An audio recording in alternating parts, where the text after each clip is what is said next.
అయితే big boss లో కూడా కొంచెం మీ బిహేవియర్ అట్లనే ఉంది అనేది కూడా అప్పట్లో ఉంది కదా. సో బేసికల్లీ క్లారిటీగా చెప్పండి.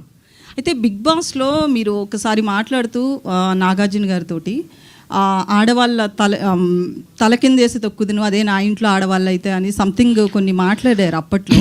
బేసికల్లీ మీకు ఒక నెగిటివిటీ బాగా ఉంది అనేది కూడా సోషల్ మీడియాలో వస్తుంది. ఆ విషయంలో కూడా ఒక క్లారిటీ. మొన్న రిలీజ్ అయిన మీ సినిమా కూడా మంగపతి అనే క్యారెక్టర్ విషయంలో కూడా అది బాగా మీకు నచ్చింది, బట్ అది లేడీస్ యాక్సెప్ట్ చేయలేదు ఆ క్యారెక్టర్ని. జెంట్స్ చాలా వరకు మీకు మీ వైపు నిలబడితే లేడీస్ చాలామంది ఆ క్యారెక్టర్ మీద చాలా నెగిటివిటీతో ఉన్నారు.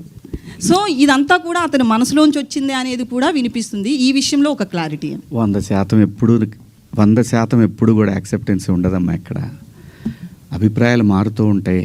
సిచ్యువేషన్ మారినప్పుడు ఆ మనిషిని మంచిగాను చూస్తారు, చెడుగాను చూస్తారు.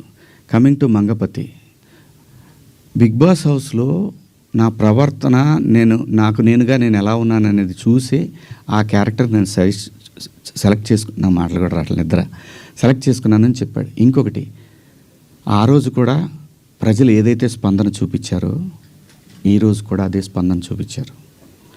బిగ్ బాస్ హౌస్లో ముఖ్యంగా మా ప్రాంతంలో నాకు సగం వయసు అయిపోయిందమ్మా, 50 క్రాస్ అయ్యా. ఆ టైంలో మాకు ఊళ్ళల్లో ఎట్టుండేదంటే, ఏందరూ మాట్లాడి గొంతు మీద కాలేసి తొక్కుతానా ఇలా మాట్లాడతారు. ఆడపిల్లలు అని కూడా తప్పు చేస్తే ఖచ్చితంగా అంటారమ్మా. అమ్మ నాన్న అంటారు, బాబాయిలు అంటారు, మేనమామలు అంటారు. ఎందుకంటారు అంటే ఆ బిడ్డకి ఎక్కడ ఏం నొప్పి తగులుతుందో అని అంటారు తప్ప